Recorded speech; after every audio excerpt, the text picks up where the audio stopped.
the way forward and the way back.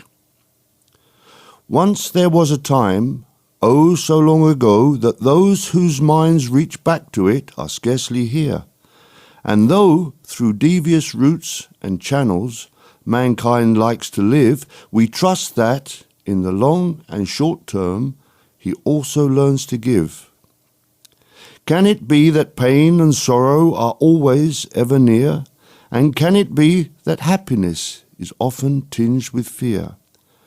All too often we find as we pass the veil that beauty, love and understanding were there. To no avail it is that we look back with sorrow. We should have learned to live our lives in God and not in mammon.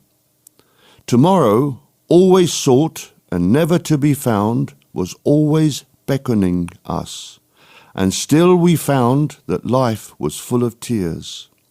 We worked, we cursed, we tried, and yes, we failed to put ourselves in order that we might have rent the veil between this life and the next, between a life of happiness and a time spent perplexed and wondering still if there was any point in going on. At last one day we found, to our dismay, that we had somehow passed beyond the veil, and still we looked with sorrow at the work that was unspent on things to do with God and not a life of discontent.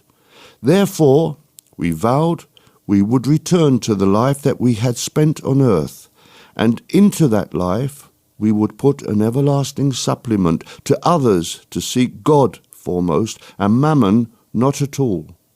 Then, perhaps, we too could rest within the marbled hall of peace and tranquility.